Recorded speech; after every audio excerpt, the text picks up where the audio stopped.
Welcome to the REI Diamonds Show with Dan Breslin, your source for real estate investment jewels of wisdom.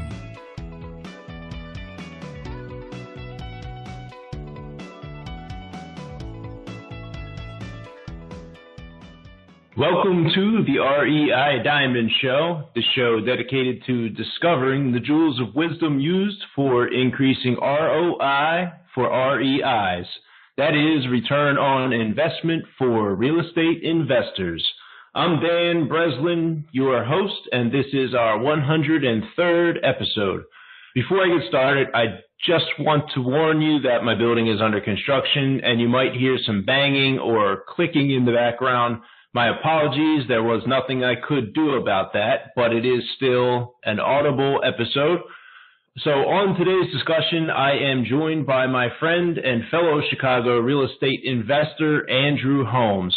Andrew operates one of the largest RIAs, the Real Estate Investor Associations in Chicago, at more than 6,000 members and has built a rental portfolio of quality units numbering more than 180. He also flips about 20 to 30 houses per year and is the host of The Answer, a real estate radio show on AM 560. No doubt you are about to discover a few jewels of wisdom here on today's show. Let's get started, shall we? All right, welcome to the show, Mr. Andrew Holmes. How are you doing today? Doing great. Thank you, man. Cool. So just for listeners' sake, we are both Chicago real estate investors, but our show does go out across the United States. So for people who don't know you already, which is a surprise given how prevalent you are here in this market, can you give the listeners a background of maybe how you got started in real estate and what your business in real estate looks like today? Yeah, so I got started in real estate back in college, basically. I took kind of a Pell Grant money that they give you. You're supposed to buy books with it. I bought a licensing course, real estate, agent. I thought I was going to learn investing because I was going to be a real estate agent, and then I didn't know any better at the age of 19 or 20. I'm not sure how much I knew. And so that was kind of my start. Had a rough time, as most people do, as a real estate agent for the first couple of years, and then figured out how to do fairly well at it. Did pretty well as a real estate agent in terms of numbers wise, but my insecurity always was that if something happened to me, I had no income coming in if I couldn't do what I couldn't sell houses. So at 32, which was 2008, I started doing flips. And for 2008, 2009, 2010, I purely did flips. 2008 was the first year I did, I think, 11 flips closed that year. The year after, we did close to 30 flips closed. The year after, 70 flips closed. And what I found was the real estate agent was a job, which was great. I mean, the problem is you're self-employed and you're running on the treadmill as hard as you could. And then flips worked out really well after a lot of frustration, like most people go through.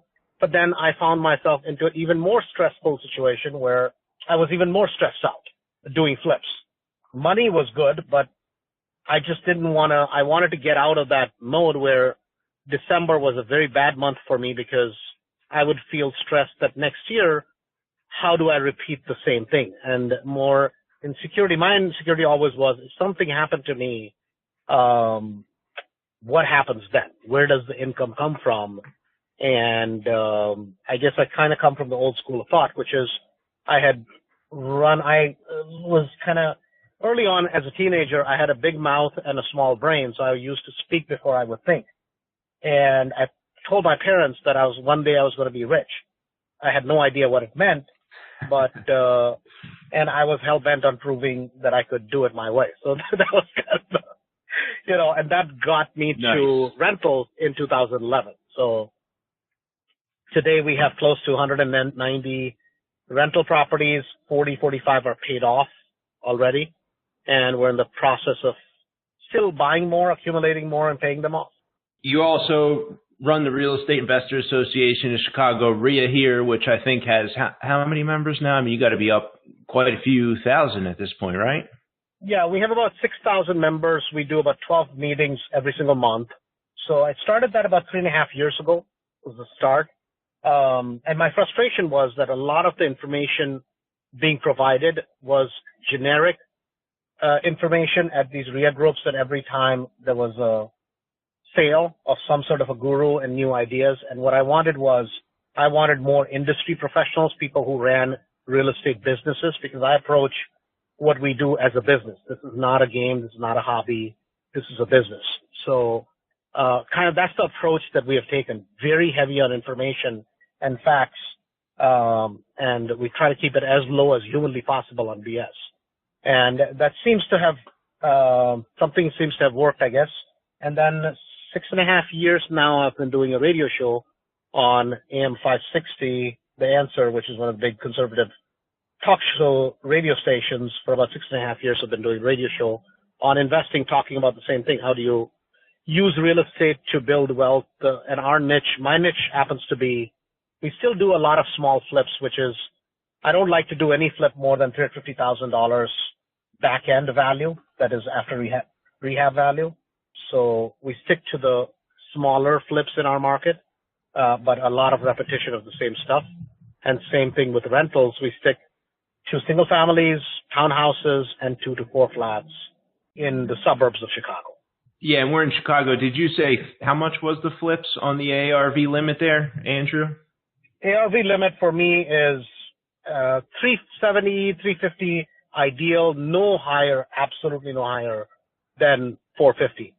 You and I are of the same mind there. I mean, here in Chicago, for people listening, I mean, you can buy like a duplex, 2-flat Greystone, 2-story, brick stone structure here for anywhere from like $3 to $4, even maybe $500,000 or $600,000, and put anywhere from $200,000 to $300,000 in a complete gut renovation with architectural plans, and hopefully sell that thing for $1 million plus. So when you're saying that we focus on like the low end, you and I both there at 350, 370 ARV, where I feel like it's safe and there's plenty of first time home buyers and less risk, just to kind of give people some context of where you're coming from with that statement. So Andrew, I have a second question here I'm going to lead into, but I want you to answer first. Did you find success as a real estate agent? And if so, what did you figure out that changed your trajectory to success from the initial frustration you felt in the first couple of years? Man, my first couple of years, I was really young. And my problem was I didn't know what to do. I mean, I was kind of deer caught in the headlights, where I got in an industry which has a very high failure rate. I didn't tell my parents. Right. And both my parents happened to be doctors, and they've done well for themselves in terms of people like self-employed people, but not well by my standards. I mean, that's just how I think. And I made all these big statements to my parents. Sometimes when you have to be careful what you say, because then comes time to prove it. And I was not going to fail. I mean, there was just not an option for me. Whatever I had to do. So my whole business in real estate as an agent, I built on cold calls. And 6 hours a day, every day I used to do 500 dials, 100 contacts, actual talking to people, 4 to 5 appointments set. And that would turn, about 70% of them would list with me. That would turn into listings. So I met a guy by the name of Mike Ferry out of California. He's one of the biggest trainers, and he was the guru of calling for sale by owners, expired, canceled listings.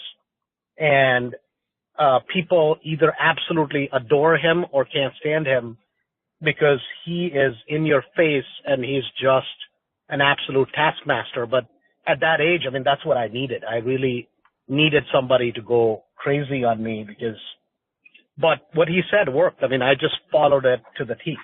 So it was, and my biggest reason was I would never go home. I didn't talk to my parents for a couple of years because I was so ashamed of how badly I had, I was just not cutting it. And everybody else in my family is pretty well educated. So I didn't want to get left out. I was like, oh my God, what am I going to do? So that was really my motivation. So. True enough. So did you end up getting a degree from college or just spending the grant money on the license course? I you know, I mean, I realized years later that I had a $5,000 loan, like student loan, and every penny of it, I spent it on real estate courses, on licensing courses, for real estate. I mean, I just didn't know any better, man. I mean, but I think sometimes what happens is that you keep bumbling and life after a while quits getting in your way because you're like, this guy's not going to quit, and it leaves you alone. And then that's kind of what happened, was that I met a group of people through this particular guy, Mike Ferry, that were, I mean, just mega producers. I mean, $1 million, $2 million GCI, gross commissions earned a year. And I mean, these guys were like purebred athletes when it comes to real estate agents. And I was like, oh my God, now there are people that like think like I do. And finally I found affirmation and the confirmation that you can think big, you can think outside the box. And that exposure, it just completely changed how I think it. I mean, that my crazy dreams were possible. Maybe it'll take me time, but it was possible. So. I appreciate you sharing that, Andrew, and I didn't mean to, try to shed light on it or, poke at you or anything like that. No. I apologize. And I wish, because we all go through our challenges, every one of us,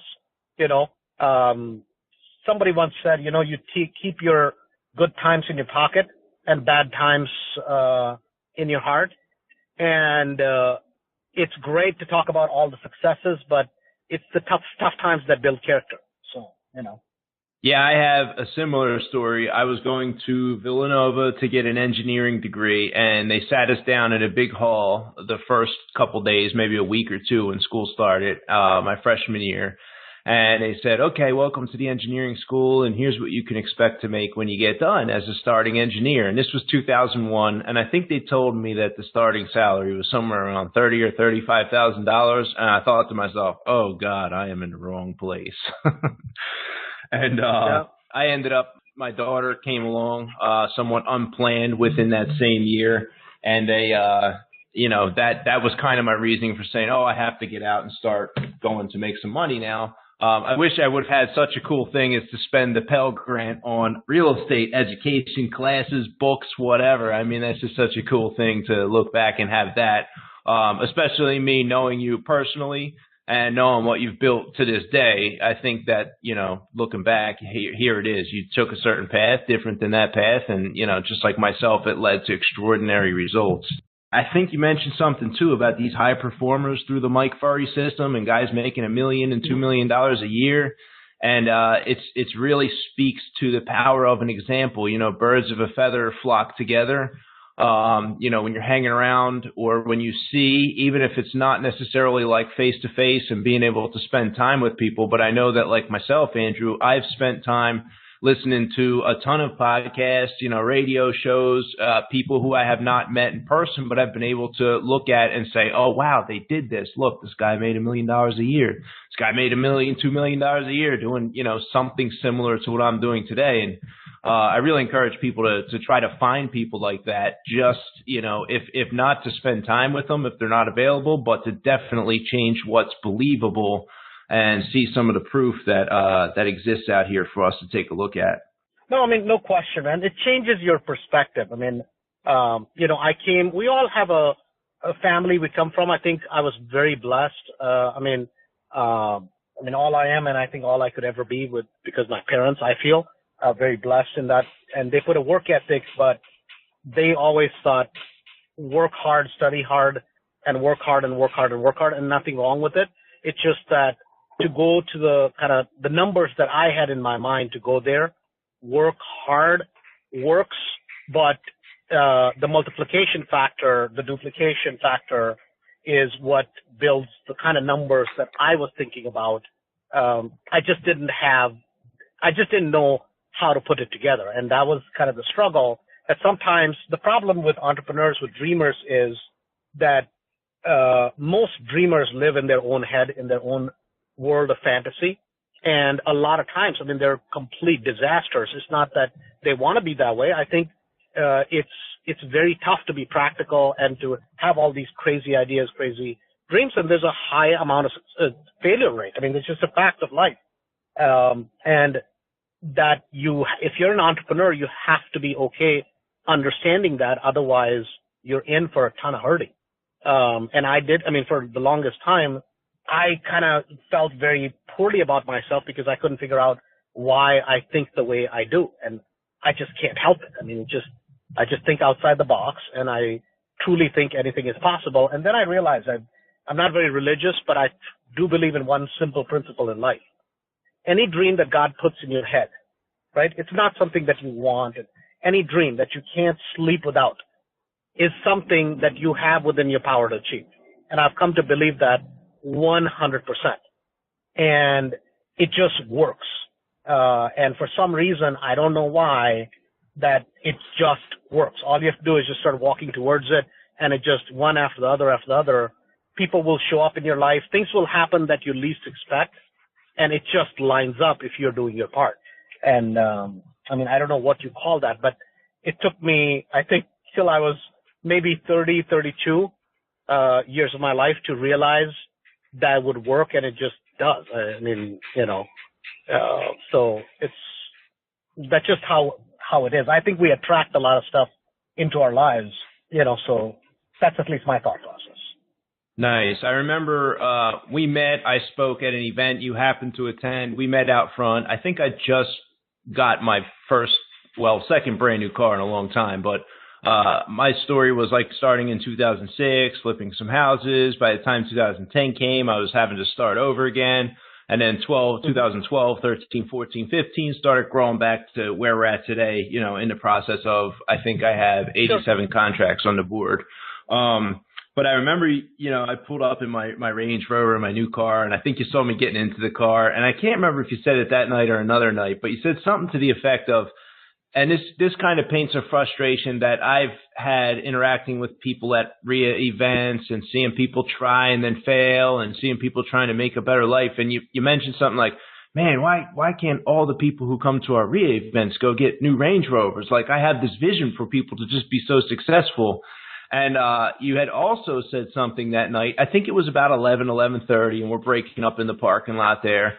And you were like, okay, I got to go out and look at like 7 properties or something at 11:30 p.m. And you were like on your way back through the city of Chicago to look at the properties for the auction that was taking place the next day. And I realized in my head, I said, oh, well, everybody doesn't go get the brand new nice cars for the simple fact that everybody's not willing to go out there at 11:30 at night and start the next hour and a half tour of several properties that you plan on buying early the next morning. And it really was a highlight, that story I told, to highlight the hard work that you put in the short time that I've known you and the few examples that you shared.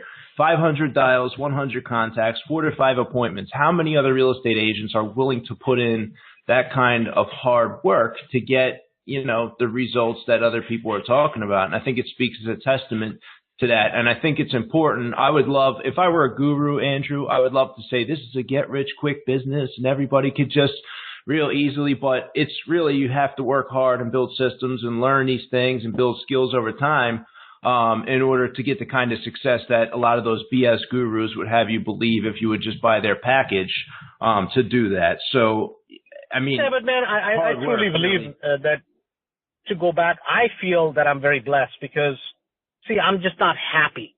Normally, with anything normal, I'm not happy. I just can't help myself. And I've been this way since I was a kid, that anything that normal people do, I'm not happy with. And so I can't go to sleep at night, and then I have to figure something else out, And I found that it's a blessing because then I have no other option. I mean, I cannot fail. I mean, that's just not how my brain works. And so somehow it's going to work. And it seems to line up. The more and more I believe that, the more and more things just line up. And I think it took years for that to happen, but it does seem to happen more and more often. That doesn't mean everything we touch turns to gold. I wish it did, but certainly a lot of things line up. And I think it's a philosophy of just a way of thinking. So True enough. Yeah, you're definitely right in saying that we're blessed with that, or those of us who may have intentionally installed that belief over the course of time. Andrew, I want to switch gears just a little bit, and we're going to go into some like tactics and some details, I guess, or some of your belief and strategies surrounding rental properties, because I know you have a really special way of looking at and structuring rental portfolios. And I love to have people on our show share their investment when it comes to buying and holding rental property, because I believe that you should know why you're buying these properties and not accidentally buying the wrong properties so that you end up with a problem in the future. Instead, you want to end up with a portfolio that's a solution to your problem and, kind of the answer to the problem or the actual goal manifested. So can you describe your investment philosophy surrounding the acquisition and holding or sale of rental properties? So basically, I think in the beginning we touched on that I did flips as a start because I thought that was investing. And after doing that for a couple of years, I realized it was transactions. It was trading properties, not investing. Right? Investing to me is something where you acquire an asset and then you keep it for a long period of time and it grows in value and creates cash flow. That to me is investing. Anything else in my book is trading properties, and you can make a lot of money trading, but I didn't want to be in the trading business. I was in the trading business working for a commission. So because that came with a lot of stress, which was, what if happens, properties don't sell? What if you have a bad month, good month, so on and so forth. So philosophy started there. And so when we buy rental properties, we tend to, and I'm talking as it relates to Chicago market, I tend to buy all properties in Chicago suburbs, and we classify the markets as A, affluent, B, as bread and butter, C, some challenges in the market, and D, for us, is war zones. So in the suburbs of Chicago, 99.9%, there's no real war zones, obviously. Parts of the city, there are areas where there are war zones. But so we tend to buy proper B neighborhoods, solid B neighborhoods, or C, but there may be some challenges, a little bit of crime, but nothing horrendous. So we stick to the B and C markets in the Chicagoland area, and we specifically don't buy anything that is 5, 6, 7 units, 10 units, because the numbers that I want, I can't produce in the markets that I want. And the basic philosophy is that every property that we buy after rehabs needs to have a minimum of 25 to 30% equity net. After expenses, conservative appraisals. If it doesn't have, so an ideal example would be is the property is worth $135,000 to $140,000 on a refi appraisal, which is going to be a very conservative appraisal. My all-in cost into that property is $100,000 or less. Plus the property, we never do a 2-year or less lease. So we do minimum 2-year leases, 3 years sometimes, but every time it's a 2-year lease, and it has to cash flow a minimum for single-family properties, $400 after all expenses, including management. And and plus, I don't want to have any cash flow left. Any cash left in the property so we buy it, acquire it always for cash. Either it's borrowed capital or our own capital, and we rehab it, we refinance it with a commercial loan, and then it has minimum of 25 to 30% equity minimum, and minimum it'll cash flow if it's a single family, $400 minimum. If it's a 2-unit, it'll minimum have a cash flow of $800. If it's a 3-unit, it'll have a minimum cash flow of $1,100. And so if you look at 98% of all the properties that I have in the portfolio of 185, 190, whatever the properties are right now that we have performing, will fit that criteria. So we have 4 or 5 properties where I have money stuck in those properties. They produce huge cash flow, but to me, it's a bad investment. Not that it's a bad investment. It makes 40, 50% cash on cash return, but I call it a bad investment because I think I can do better. So to me, it's a bad investment. That's a philosophical kind of way of thinking. And the other thing is that all the cash flow that we produce every month since 2011, I've never touched a penny of it ever. All of it goes back to buying more rental properties, or all of it goes back to paying off rental properties that we have in the portfolio. That is interesting. I really like the amounts of cash flow and some of the equity positions. A lot of these would be bought on flip numbers, Andrew. How They're all bought on easy, flip numbers. or has Actually, that's a very good observation. Okay, all right. How hard is it, or has it gotten harder? Here we are in May 2018, going into June. Has it gotten harder to find deals? And if so, what have your sources of deals been of late that maybe were not the same 5 years ago? It is harder to acquire, obviously. I mean, but I think it's a two-way street, right? When it's like with flips. When it's hard to buy, it's easy to sell. When it's easy to buy, it's hard to sell. You know, same thing with rentals. When it was very easy to acquire, the back end refis were very, very tough. Every time we're pulling teeth, even when we had very conservative numbers, you know. So we buy a lot of Cook County, which is the toughest auctions in our area, which is one of the toughest places to buy in the country, because it's very competitive, almost no info. You really have to be on top of what you're doing. Obviously, we'll buy all the other counties, but relative to Cook County, all the other county auctions are much easier to buy. But so I've been buying over there since 2010. So that's about 35% of our inventory comes from there. 35% to 40% still comes from auctions. And then some of the inventory comes from off market.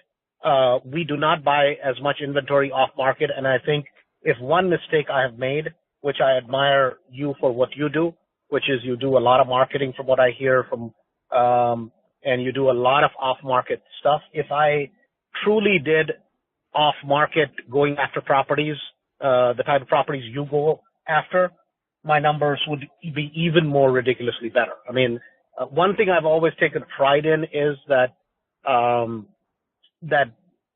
the quality of properties I will buy is very, very, very high. And I still believe in the best of markets. For a person like me, so a year will touch about 150 properties. Most of them will pass it on to the people in the RIA without any profit. We just give those away. There's no profit in it for us. Some of them, obviously, we will wholesale. Some of them will flip, but we're looking to keep 30, 40 good quality properties for rentals. And in a market like Chicago with 9 million people, MLS has 250,000 transactions. There's 50,000 transactions that are off MLS transactions. All I'm looking for, man, is 30, 40 great rentals a year. And if I can't find that, shame on me. What is your end game? Is there a number that you're trying to hit? Will you eventually sell these? What does this all lead to, Andrew? Man, I want to buy a jet. So, and Fair that enough. costs, I mean, that would cost me about $350,000 a year to keep. To buy a jet is not that expensive, about $5 million starting out, 10 or 15 on the mid-range, I guess, and then sky's the limit. But to me, so a lot of people are like, well, this guy's crazy, but I have a kind of a weird philosophy behind it. For me to get to a stage where I can buy that, the amount of net worth and the amount of business I have to be able to have that as a fun expense, I have to have a great business by my standards for me to spend that kind of money. So, and that's what kind of my goal is. My goal is net $100,000 a month from cash flow, not from earned income. And then I should not have to touch that income. So every penny we spend is earned income is what we spend. We don't spend a penny of rental income. But I want to have that because to me, that's ultimate security. Nice. So, Andrew, if I ask you, what is your highest value skill set? How would you answer that? The highest value skill set is to be able to understand what is investing and what is trading. Do you think there's a difference early on? So if you met somebody who's at your RIA event, let's say they maybe did 1 or 2 deals, or maybe they did no deals, but they're certainly not picking up 35, 40 properties per year. what would you tell them they should focus on to develop as their high value skill set? I think the one skill set that you have to have in real estate is understanding property values and what is a good deal versus what is just a average deal.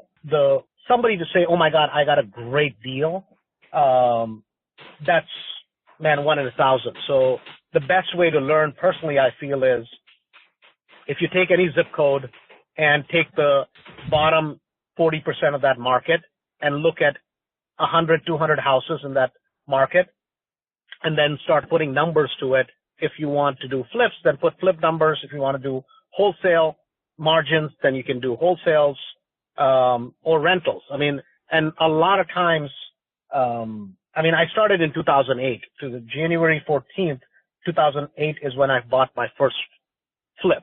It was a market which was terrible, and I had thought about buying flips since I was like 19 years old. And so the standards that I had laid out for myself were kind of crazy, and they've gotten crazier because my sole investment in real estate since I started was a $22,000 investment from a home equity loan on my own house. And I just didn't have the bandwidth to afford to lose money, so and I had talked a couple of my friends into putting 20,000 also. And these are people that I respected. And, it was kind of thing that, I didn't want to let them down. So my deal with them was that, hey, if we ever lose money, I lose my 20,000 first before they lost a penny. And they thought I was nuts. But literally, the first 4.5, 5 years of my business, even doing flips, I never lost one dime ever. There were properties, obviously, I didn't make money on.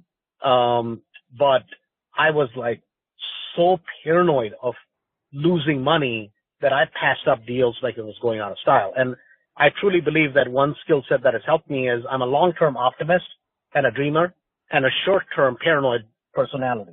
So I tend to be, in 99.9% of things, way more careful than most people are. Yeah, I think that's a great combination of qualities there. And I remember back in the very beginning, I have done a few deals where our losses did not, exceed maybe $1,500 or something like that, where we just missed the mark a little bit, had to sell the property. Luckily got out with a very, very small loss. But I always am of the mindset of paying off the lenders and partners. And if this was my deal and I put my stamp on it, then, damn it, I better be willing to lose the money or my chunk just like you are. So I think that we share that same value in other people's money and protecting that, not walking away from it.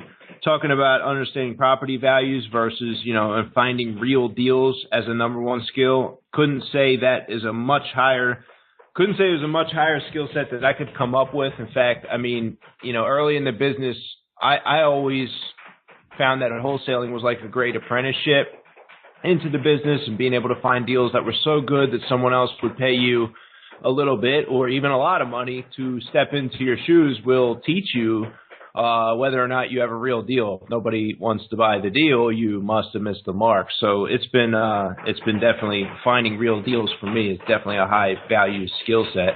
Andrew, what's your day-to-day contribution to your business now? Quite honestly, nowadays, so we have two people that are, well, actually one part-time, one full-time.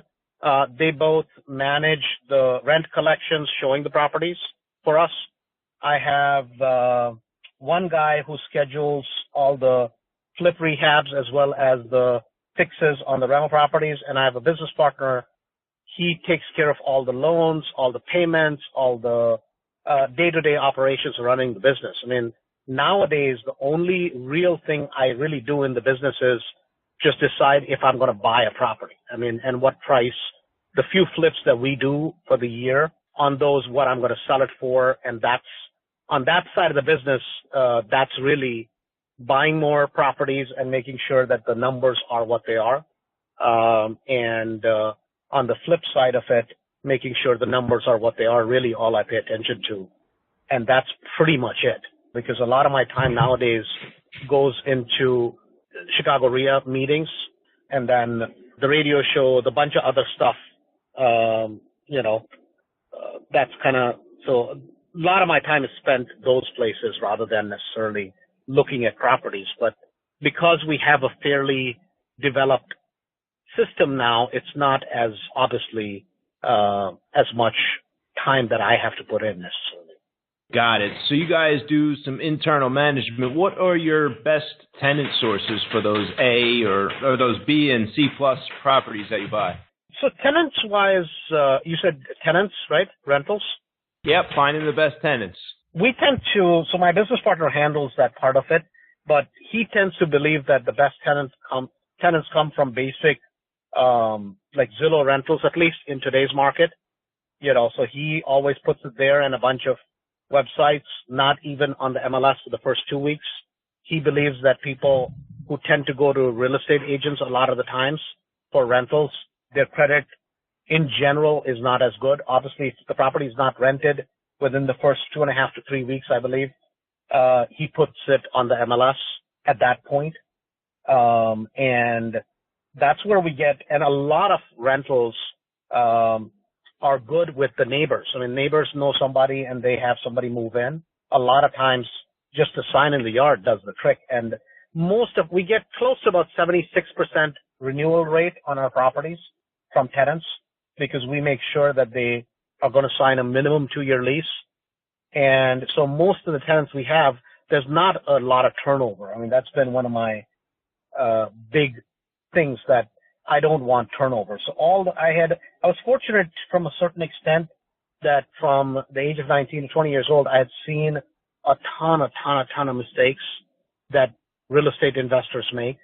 And I kept kind of revising how I thought I would invest the day I would be able to.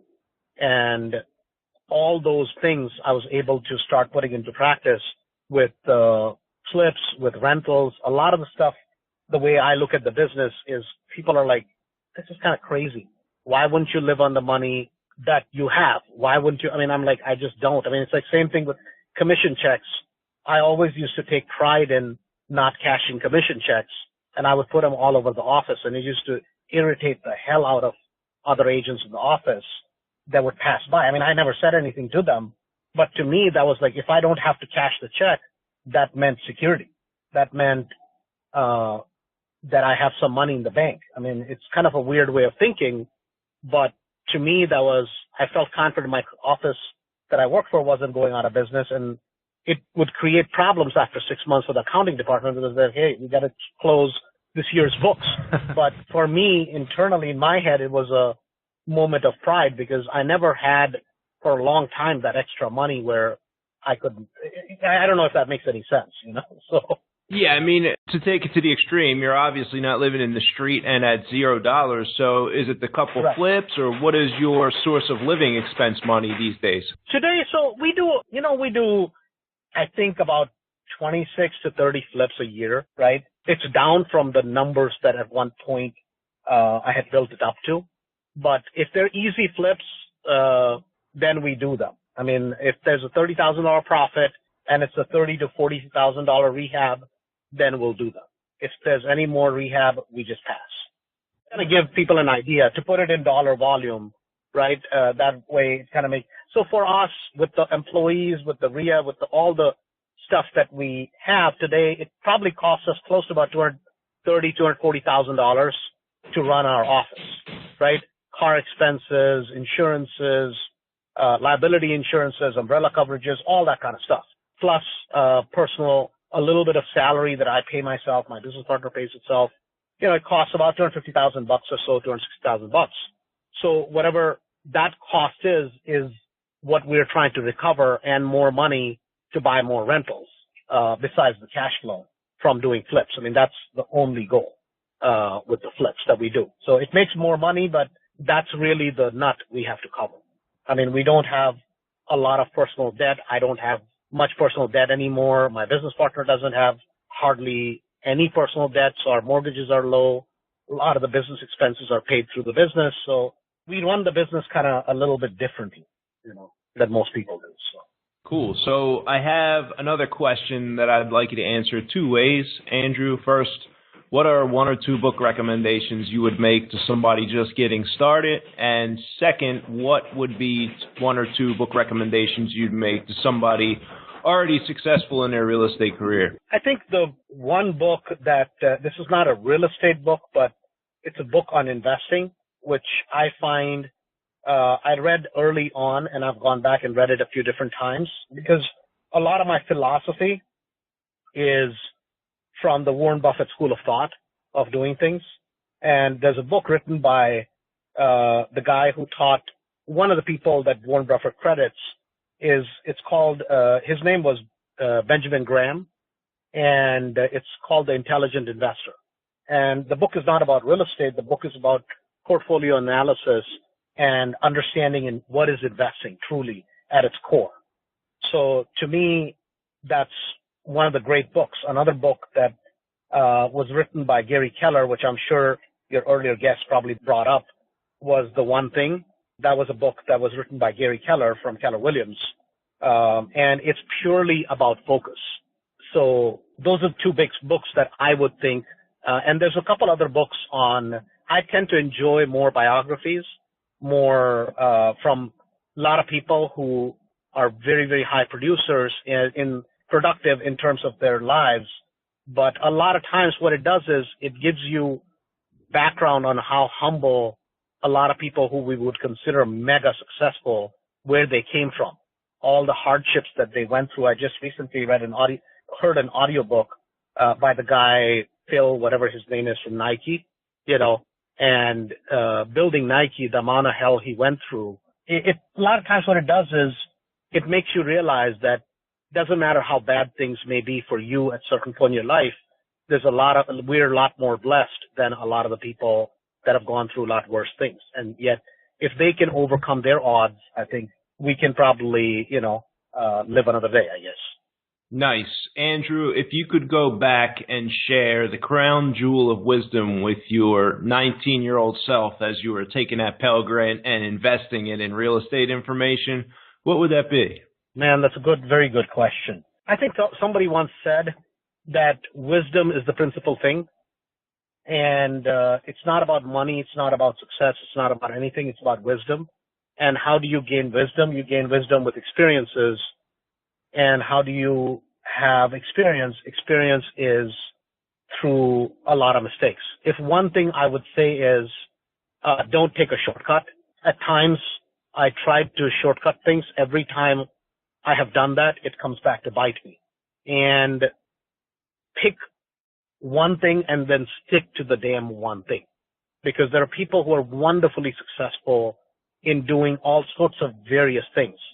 But grass is not necessarily greener on your neighbor's lawn. If once in a while you do feel that the grass is greener on the neighbor's lawn, maybe walk over and look back at your own lawn, because a lot of times we find that our own lawn is a lot greener.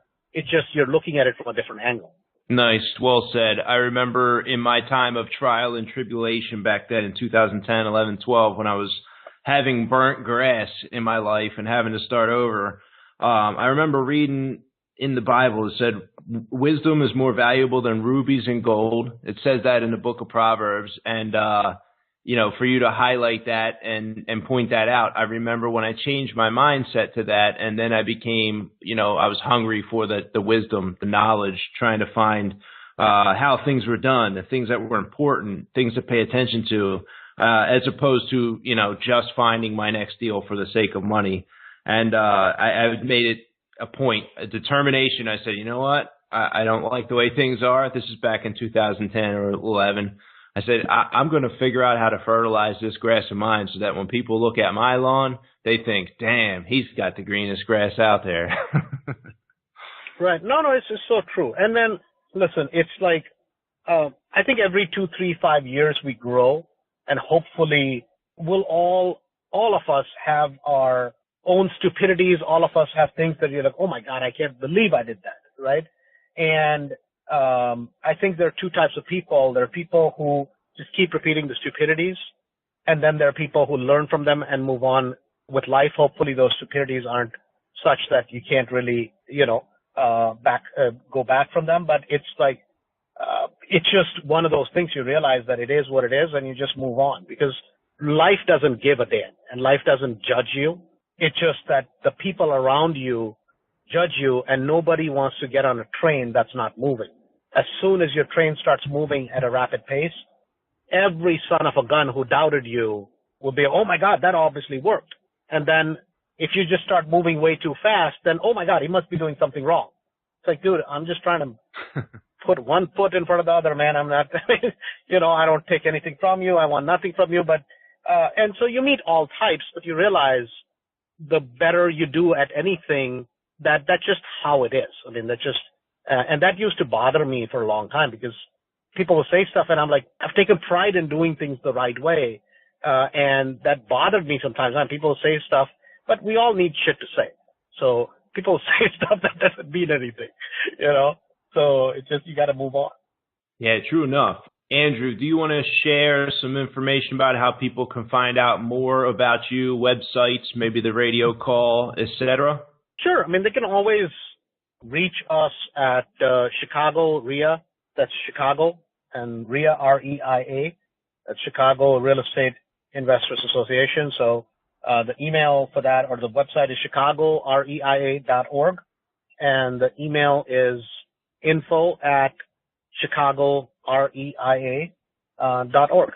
So cool. I really appreciate you taking time out. It was challenging for you and me both to get together and clear our schedules and get this done for everybody in the audience here at the REI Diamond Show. I thank you for that, and I appreciate you especially sharing some of the behind-the-scenes thoughts of Andrew Holmes, the hard work and, the tornado fury that must have been 500 dials, 100 contacts, etc., multiplied out by all these years to give us, all this wisdom that you shared here today. So I thank you for coming on the show, Andrew. Oh, thank you. It's been a privilege for you to have me on, and I've listened to your podcast over time, and one thing I've realized is that your way of asking questions, digging for depth, and trying to get the real meat and potatoes, rather than, I was here broke and now everything is great, and look at what I got. I think I like the approach that you take always. First, I think interview I ever heard was Joe Mueller's interview on your podcast, and so I'm very grateful, and thank you so much. Wish a lot of success, not only to all the things I know you guys are growing like crazy also. So thank you so much again, and we'll talk to everybody soon. And thank you, my loyal listener, for checking out the 103rd episode of the REI Diamond Show. If you are interested in checking out the next episode pre-released before the email goes out, please subscribe on YouTube or one of the podcasting apps, including iTunes, Google Play, or Stitcher. If you would like a copy, a PDF download instantly of my book on wholesaling, all 164 pages of Become a Wholesale Real Estate Master, go to reidiamonds.com and enter your email address. Once you confirm the email address, you'll receive a second email containing the download link for near instant access to that book, which is pretty much the business plan I use to build diamond equity investments up to the machine, which is now doing between 40 and 50 deals per month. If you have investment capital sitting on the sidelines, not already earning above average returns, you should go check out superchargedreturns.com. When you enter your email address there, I'll send you periodic emails when the next upcoming private mortgage investment opportunities become available in Chicago, Atlanta, Florida, and Philadelphia. Those private mortgage investments are used to fund my fix and flip projects, as well as some short-term, 90 days or less wholesale deals where investors receive their capital back in a shorter period of time. If you want to check that out, again, the site is superchargedreturns.com. And finally, last but not least, if you have certain questions or topics you would like discussed on a future episode, or if you have a guest suggestion, somebody that you'd like me to reach out and invite on the show, You can contact me by clicking on the Contact Dan link at reidiamonds.com. I do personally monitor those form submissions at that site. And you can also check out profitable real estate deals we may have available in each of those markets as well from that site. Again, reidiamonds.com. Thank you once again for being a loyal listener of the REI Diamond Show. Dan Breslin here, signing off. Thank you for listening to this episode of the REI Diamonds Show with Dan Breslin. To receive email notifications of new weekly episodes, sign up at www.reidiamonds.com.